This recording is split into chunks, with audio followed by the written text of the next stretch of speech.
بسم اللہ الرحمن الرحیم۔ بیت اللہ کے تعلق سے عبد المطلب کے ساتھ دو اہم واقعات پیش آئے، ایک چاہے زمزم کی کھدائی کا واقعہ اور دوسرا فیل کا واقعہ۔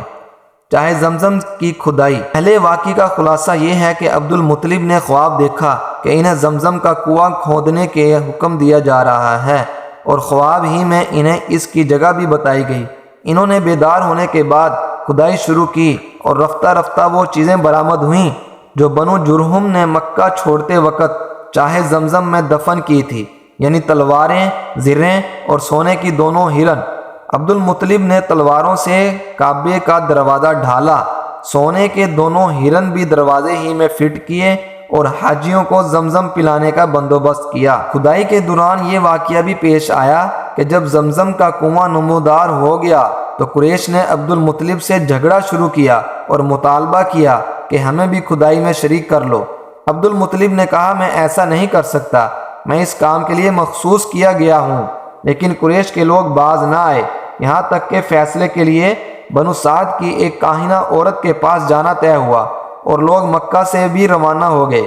لیکن راستے میں اللہ تعالیٰ نے انہیں ایسی علامات دکھائی کہ وہ سمجھ گئے کہ زمزم کا کام قدرت کی طرف سے عبد المطلب کے ساتھ مخصوص ہے، اسی لیے وہ راستے میں ہی سے پلٹ آئے۔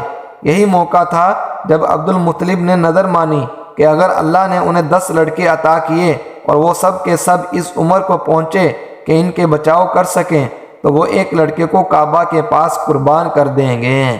اس ویڈیو میں دوسرا واقعہ فیل ملاحظہ کیجیے۔ دوسرے واقعے کا خلاصہ یہ ہے کہ ابرہہ صباح حبشی نے، جو نجاشی بادشاہ حبش کی طرف سے یمن کا گورنر جنرل تھا، جب دیکھا کہ اہل عرب خانہ کعبہ کا حج کرتے ہیں تو صنعاء میں ایک بہت بڑا گلیسا تعمیر کیا اور چاہا کہ عرب کا حج اسی کی طرف پھیر دے۔ مگر جب اس کی خبر بنو کنینہ کے ایک آدمی کو ہوئی تو اس نے رات کے وقت کلیسا کے اندر گھس کر اس کے قبیلے پر پاخانہ پوت دیا۔ ابرہہ کو پتہ چلا تو سخت برہم ہوا اور 60,000 کا ایک لشکر جرار لے کر کعبے کو ڈھانے کے لیے نکل کھڑا ہوا۔ اس نے اپنے لیے ایک زبردست ہاتھی بھی منتخب کیا۔ لشکر میں کل 9 یا 13 ہاتھی تھے۔ ابرہہ یمن سے یلغار کرتا ہوا مغمس پہنچا اور وہاں اپنے لشکر کو ترتیب دے کر اور ہاتھی کو تیار کر کے مکے میں داخل کے لیے چل پڑا۔ جب مزدلفہ اور مینا کے درمیان وادی محصر میں پہنچا تو ہاتھی بیٹھ گیا اور کعبے کی طرف بڑھنے کے لیے کسی طرح نہ اٹھا، اور اس کا رخ شمال، جنوب یا مشرق کی طرف کیا جاتا تو اٹھ کر دوڑنے لگتا، لیکن کعبے کی طرف کیا جاتا تو بیٹھ جاتا۔ اسی دوران اللہ نے چڑیوں کا ایک جھنڈ بھیج دیا جس نے لشکر پر ٹھیکری جیسے پتھر گرائے، اور اللہ نے اسی سے انہیں کھائے ہوئے بھونس کی طرح بنا دیا۔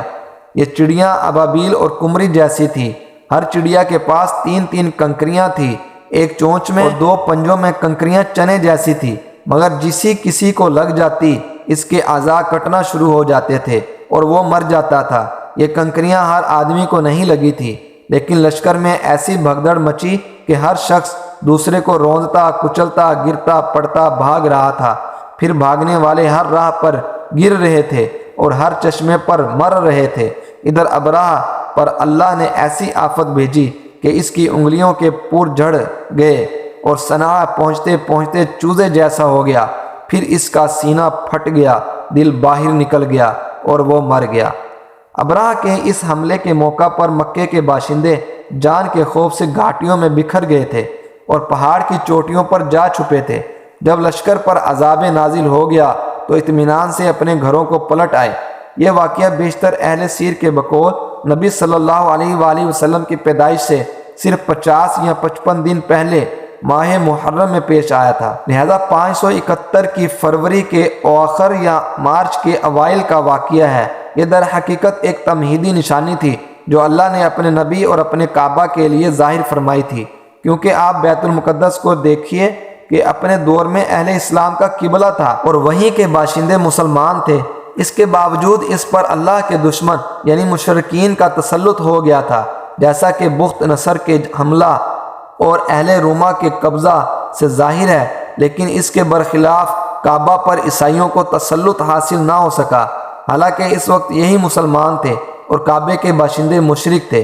پھر یہ واقعہ ایسے حالات میں پیش آیا کہ اس کی خبر اس وقت کے متمدن دنیا کے بیشتر علاقوں یعنی روم و فارس میں آنن فانن پہنچ گئی، کیونکہ حبشہ کے رومیوں سے بڑا گہرا تعلق تھا، اور دوسری طرف فارسیوں کی نظر رومیوں پر برابر رہتی تھی، اور وہ رومیوں اور ان کے حلفیوں کے ساتھ پیش آنے والے واقعات کا برابر جائزہ لے رہے تھے۔ یہی وجہ ہے کہ اسی واقعے کے بعد اہل فارس نے نہایت تیزی سے یمن پر قبضہ کر لیا۔ اب چونکہ یہی دو حکومتیں اس وقت متمدن دنیا کے اہم حصے کی نمائندہ تھی، اس لیے اس واقعے کی وجہ سے دنیا کی نگاہیں خانہ کعبہ کی طرف متوجہ ہو گئی۔ انہیں بیت اللہ کے شرف و عظمت کا ایک کھلا ہوا خدائی نشان دکھلائی پڑ گیا، اور یہ بات دلوں میں اچھی طرح بیٹھ گئی کہ اس گھر کو اللہ نے تقدیس کے لیے منتخب کیا ہے، لہذا آئندہ یہاں کی آبادی سے کسی انسان کا دعوی نبوت کے ساتھ اٹھنا اس واقعے کے تقاضے کے عین مطابق ہوگا، اور اس خدائی حکمت کی تفسیر ہوگا جو عالم اسباب سے بالا تر طریقے پر اہل ایمان کے خلاف مشرکین کی مدد میں پوشیدہ تھی۔ اس کا اختتام کرتے ہوئے آپ سے گزارش کریں گے کہ ہمارے چینل کو سبسکرائب کریں اور بیل آئیکن کو ضرور پریس کریں تاکہ ہمارا نئی آنے والی ویڈیو کا نوٹیفیکیشن آپ کو لازمی مل جائے، اور آپ جلدی سے جلدی ہمارے چینل کو سبسکرائب کر دیجئے۔ شکریہ۔ اللہ حافظ۔